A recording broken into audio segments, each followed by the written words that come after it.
ආයිබෝවන් ඔයාලා සියලු දෙනාටම මම මේකේ පළවෙනි වීඩියෝ එක මං කලින් දැම්ම මොකද මේ ගවුම කපන හැටි පළවෙනි වීඩියෝ එකේ තියෙන්නේ මගේ. දැන් මේ දෙවෙනි වීඩියෝ එකේ තියෙන්නේ මේක මහන හැටි. දැන් අපි බලමු මේ ගවුම මහන්නේ කොහොමද කියලා. දැන් ඔයාලට මතක ඇති අපි කපාගත්තා කරට පේෂින් එකක්. ඒක මේ විදිහට කරේ මැද හරියට ලකුණු කරගන්න ඔයාලට ඒක හොයන්න බැයි නම් මේ විදිහට චෝක් එකකින් කරේ පල්ලෙහාට එනකම් කඩිරි ඇඳලා ලකුණු කරගෙන අපි අර කපාගත්ත රෙදි කොටසෙත් මැද ලකුණු කරගන්න ඕන. ওই විදිහට ලකුණු කරලා කරේ මැදටයි අපි මේ පේෂින් එක හරියට තියාගන්නේ. ඔයාලට පේනවා ඇති ඒක එහාට මෙහාට යන්න නිසා මේ විදිහට මම පින්ස් ගහ ගන්නවා. ඊට පස්සේ අපි අර ඇඳගත්ත රේඛාවෙන් අටෙන් එකක් විතර අටෙන් දෙකක් වගේ එහාට වෙන්න මේ විදිහට මහගෙන ගිහිල්ලා ඉදිකට්ට ගහලා අනිත් පැත්තට හරව ගන්න. අනිත් පැත්ත කොටස මහ ගන්න. ඒ විදිහටම පොඩි හිඩසක් තියලා දෙපැත්තෙම මහ ගන්න. ඔයාලට දැන් මේ පේනවා ඇති මම ඒක දෙපාරක් මහ ගන්නවා. මහගෙන අපි අර රේඛාව ඇඳ දිගේ මේ විදිහට කවුරුරෙන් කපා ගන්න ඕන. අපි රේඛාව ඇඳ තැනින් නෙමෙයි මහගන්නේ. රේඛාව ඇඳ තැන සිට අටෙන් දෙකක් වගේ හාට හිටින්න තමයි දෙපැත්තෙන්ම මහගන්නේ. ඔයාලා මැද උල් හැඩය ගන්නකොට ඉදිකට්ට ගහලා අනිත් පැත්ත හරව ගන්න. ඊට පස්සේ මේ විදිහට හොඳ පිට පැත්තෙන් ඒ කියන්නේ අපි අර කපාගත්ත කොටස කන පිටට හරවලා හොඳ පිට පැත්තෙන් උඩින් අවුට්ලයින් එකක් මේ විදිහට මම ගහ ගන්නවා. එතකොට ඒක ලස්සනට කර පෙරලෙන්නේ නැති වෙන්න ලස්සනට කර හිටිනවා. අපි කර වටේටම කපාගත්තේ නෑනේ. ඔයාලට පළවෙනි වීඩියෝ එකේ පැහැදිලි වෙන්න ඇති ඒක කපාගත්ත විදිහ. ඊට පස්සේ මම උරහිස් දෙක මූට්ටු කරනවා මෙතනදී. ඔයාලට උරහිස් දෙක මූට්ටු කරන්න ඉස්සෙල්ලා මම දැන් කිව්වා ගවුමේ ඉනට ඉලාස්ටික් කරනවා කියලා. ඒ කියන්නේ ඉලාස්ටික් නූලෙන් මහනවා කියලා 7 පාරක් වගේ මහනවා කියලා. ඔයාලා ඒක කරගෙන ඉන්න මේ ලේසි නම්. හරි දැන් අපි කරට පටිය අල්ල ගන්න හැටි බලමු. මෙතන මං අඟල් 60ක් වගේ දිගට අරන් තියෙනවා. අඟල් 4මාරක් පළල පටියක් අරන් තියෙන්නේ. ඒකේ හරි මැද ලකුණු කරගන්න දෙකට නමලා කරෙත් හරි මැද ලකුණු කරගන්න. ඒ කියන්නේ පිටිපස්සේ හරි මැද ලකුණු කරගන්න දෙකට නමලා කර මැද්දේ. පිටිපස්ස කර මැද්ද මේ විදිහට දෙකට නමලා උරහිස් දෙක එක ළඟින් තියලා ලකුණු කරගෙන අපි අර පටිය මැද ලකුණු කරගත්ත තැන හොඳ පිටට තියලා ගවුමේ හොඳ පිටට අර පටිය හොඳ පිට මැද තියලා මේ විදිහට එක පැත්තක් මහගෙන යන්න. එක පැත්තක් මහගෙන යනවා අපි අර කරේ ඕපන් එක මහපු තැනට වෙනකම්. මෙතනදී උරහිසේ මූට්ටුව අපි පිටිපස්ස පැත්තට හරවලා තමයි මහගන්න ඕන. නීට් එකට අපි ඇඳුමක් මහනකොට එහෙමයි. ඒ දිගටම මේ විදියට මහගෙන යන්න කර ළඟින් නවත්තලා අපි එහා පැත්තේ කර වටේත් මේ විදිහට පටිය කර ළඟට වෙනකම්ම ඒ කියන්නේ මේ දැන් පටන් ගන්න පිටිපස්ස පළුවේ මැදින් පටන් අරගෙන කර ළඟට වෙනකම්ම පටිය මහගෙන යන්න. කර ළඟදී ටැග් කරලා නවත්තලා අපි ඊට පස්සේ හරියටම කර මැද්දේ ඒ පටිය දෙකට නමලා කර මැද්දෙන් පටන් අරගෙන මේ විදිහට බලන්න මේ අඟල් භාගයක් ඇතුළට නමලා පටිය දෙකට නමනවා. නමලා පින්ස් ගහගෙන යන්න අර කර ඉදිරි කර ළඟට වෙනකම්. ඊට පස්සේ ඉදිරි කර අපි මහපු පයිපින් එක මහපු තැනට එතනින් මාක් එකක් දාගන්න. එතන ඉඳන් අපි මහන්නේ පටිය අනිත් පැත්ත හරවලා. ඒ කියන්නේ හොඳ පිට තියලා. මේ බලන්න මම මෙතන කර ළඟ මාක් එකක් දාගෙන පට අනිත් පැත්ත හැරෙව්වා. ඊට පස්සේ කෙර වලින් පටිය කෙර වලින් මේ විදියට හැඩට මහගෙන යන්න. අපි අර මාක් එකක් දාගත්ත තැනින් නවත්තන්න ඕන.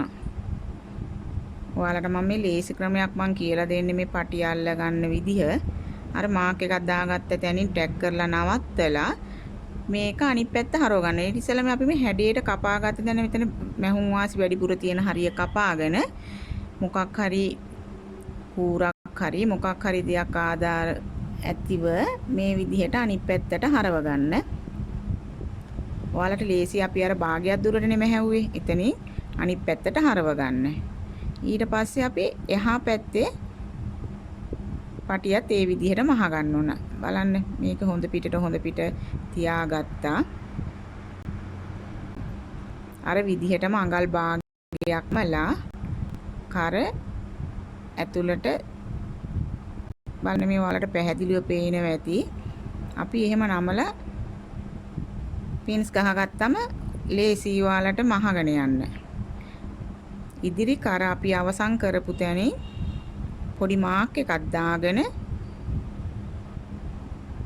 තමයි පටිය අපි අනිත් පැත්තට හරවලා මහ ගන්න ඕන. මේ බලන්න එතනින් මාක් එකක් දාගෙන හොඳ පිට තියලා පොඩි හැඩයක් අරගෙන මෙතනදී අඟල් භාගයක මෙහුම් වාසි තියාගෙන මේ විදිහට මහගෙන යනවා. අර මාක් එක දාගත්ත තැනින්. අර අපි කර වටේම මහගෙන ඇවිල්ලා නැවැත්තුවේ ඉදිරිපස කර ළඟට. අන්න එතනින් ටැග් කරලා නවත්තලා අපි වැඩි කොටස කපලා දාලා අනිත් පැත්ත හරව ගන්න.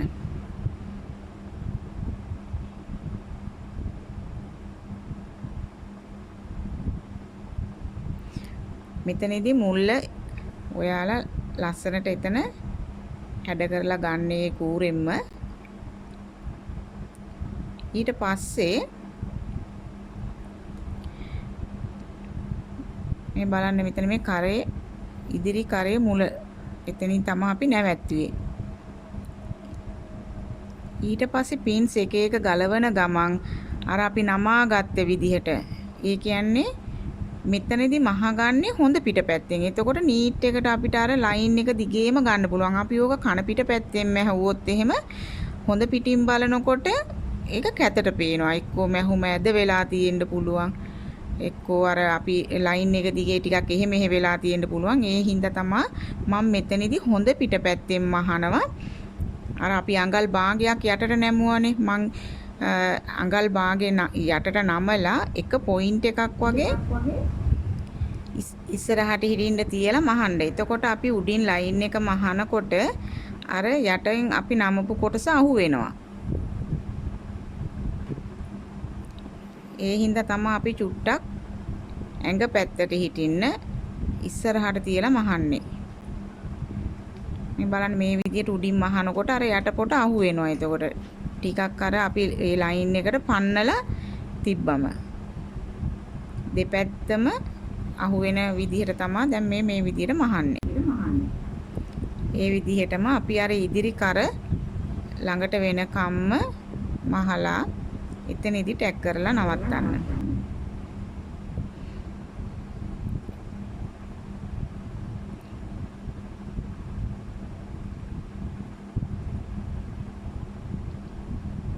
මේ බලන්න ඊට පස්සේ අපිට මේ දෙපැත්තම මැහිලා තියෙනවා. මේ කන පිටපැත්ත.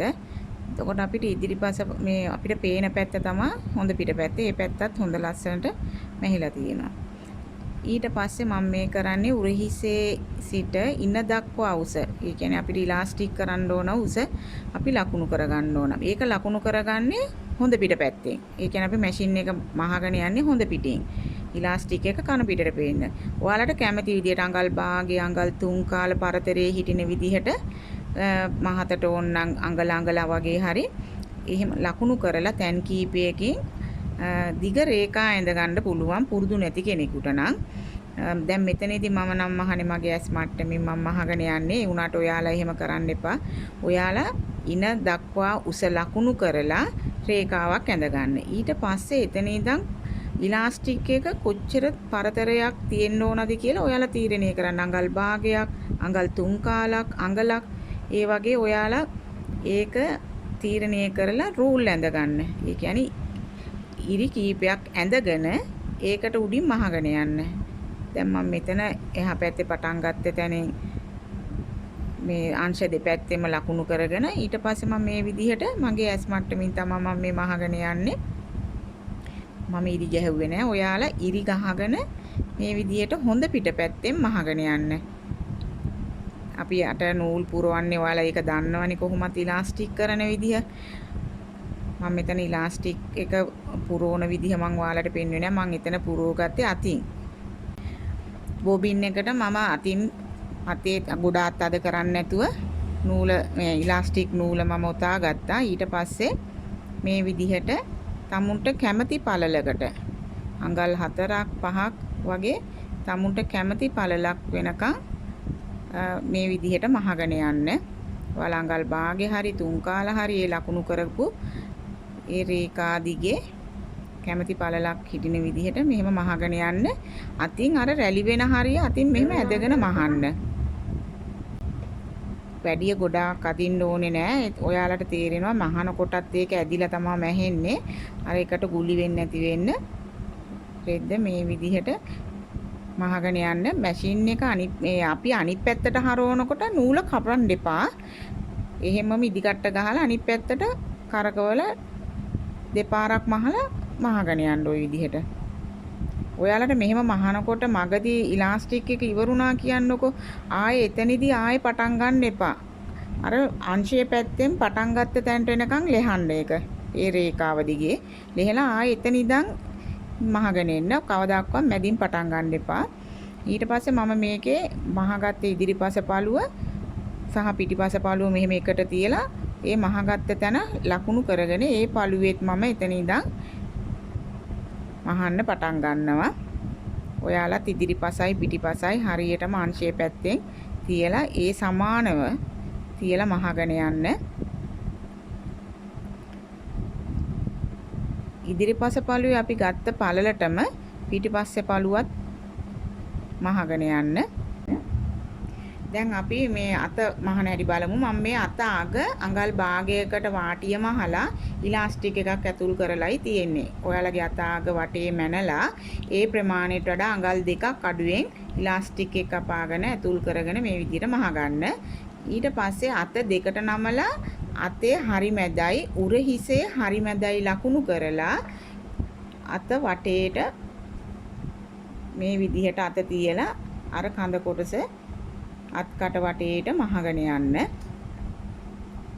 මෙතනදී ඔයාලා හොඳට මතක තියාගන්න ඕන අපි ඉදිරිපස අත මේ අඟල් කාලක් වැඩිපුර කැපුවා. ඒ පැත්ත කඳේ ඉදිරිපස කොටසට එන විදිහට තමයි අපි මේ විදිහට තියාගෙන අත වටේටම අල්ල ගන්න ඕන.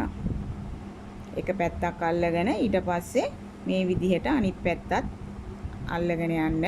මෙතනදී උරහිස ළඟ ඉඳන් මහන්න. ඒ කියන්නේ උරහිස මැද ලකුණු කරලා අතෙත් හරි මැද කට් මාක් එකක් තියෙන ලකුණු කරලා එතන ඉඳන් මහගෙන යන්න අත්කට පැත්තට. දෙපැත්ත මෙහෙම මහ ගන්න අත් දෙකේම.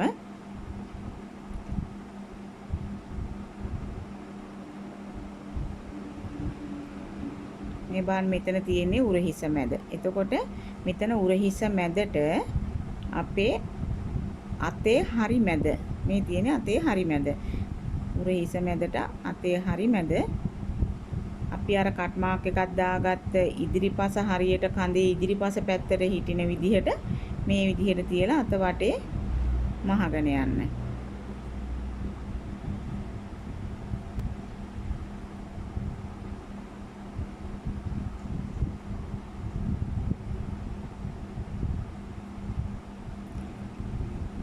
අනිත් පැත්ත හරවලා එහා පැත්තේ කොටසත් ওই විදිහට මහගෙන යන්න.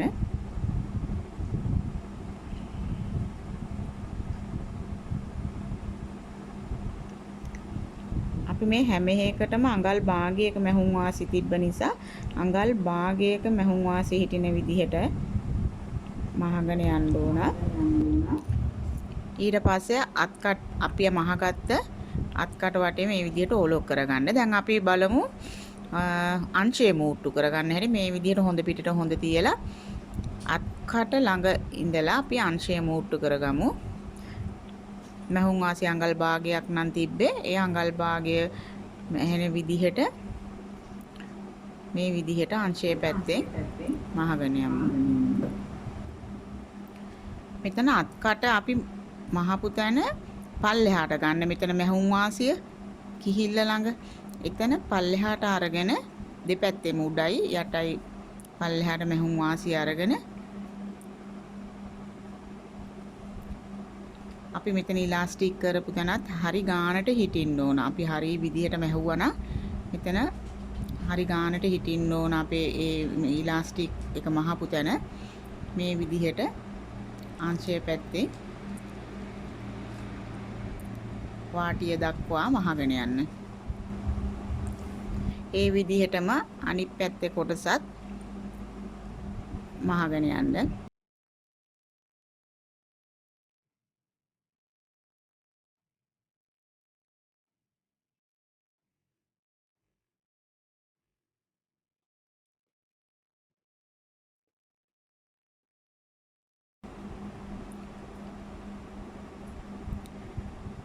දැන් අපි වාටිය මහගමු. ඔයාලා ගාව ඔලොක් මැෂින් එකක් තියෙනවා නම් අපි සයිඩ් මූට්ටු කරපු පැති දෙකම ඔලොක් කරගන්න. ඊට පස්සේ මේ විදිහට දෙපාරක් නමලා වාටිය මහන්න ඕන. ඔයාලට එකපාරම දෙපාර නමලා මහන්න අමාරු නම් ඒ කියන්නේ වාටිය ඇඹරෙනවා වගේ නම් මුලින්ම අඟල් කාලක් වගේ නමලා මහගෙන ඉන්න. ඊට පස්සේ ආයෙ පාරක් අඟල් කාලක් නමලා මහන්න. ඒ කියන්නේ මෙහෙම දෙපාරම එකපාර නමලා මහන්න අපහසු අය ඉන්නවා නම් ඒ විදිහට මහගන්න. නැත්තම් මේ විදිහට අඟල් භාගයක් නම් අපි තිබ්බේ වාටියට මැහුම් වාසි ඒ අඟල් භාගයේ හිටින විදිහට දෙපාරක් නමලා වටේම මහගෙන අනවශ්‍ය නූල් ඔක්කොම කපා ඉවත් කරන්න.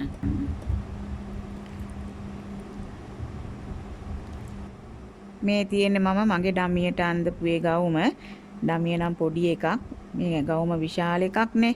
දැන් මේ තියෙන ඉස්සරහ ඕපන් එක ළඟදී මේ ගැට ගහන්න අර අපි මහපු පටි දෙක.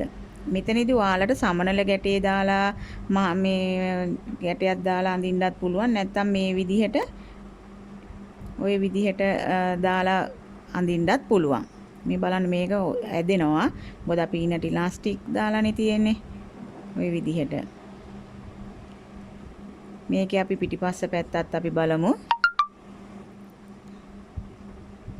මේ තියෙන්නේ පිටිපස්ස පැත්ත. ඇඟට හේතු වෙලා ඒක හැඩට හිටිනවා. අපි කොච්චර මහත තිබුණත් අපිට මේ ඇදෙන නිසා මහත කෙනෙකුට ඉන ප්‍රශ්නයක් වෙන්නේ නැහැ. මෙතනදී මම අඟල් 4ක් විතර ගත්තා. ඔයාලා කැමති නම් අඟල් 4ට වඩා අඩුවෙන් ගන්නත් පුළුවන්. මේක අඟල් 4 ගත්තේ මම මේ විදිහට කොලර් එක වගේ පිටිපස්සෙන් නමන්නත් පුළුවන්. මේ තියෙන්නේ ඒ ගවුම ඇඳට පස්සේ මේ පිටිපස්ස බලන් ලස්සනට තියෙනවා. ওই විදිහට තමයි ওই ගවුම තියෙන්නේ. ඔයාලා මගේ වීඩියෝ එකට කැමති නම් මාව subscribe කරන්න. බොහොම ස්තුතියි. නැවත හමු වෙමු.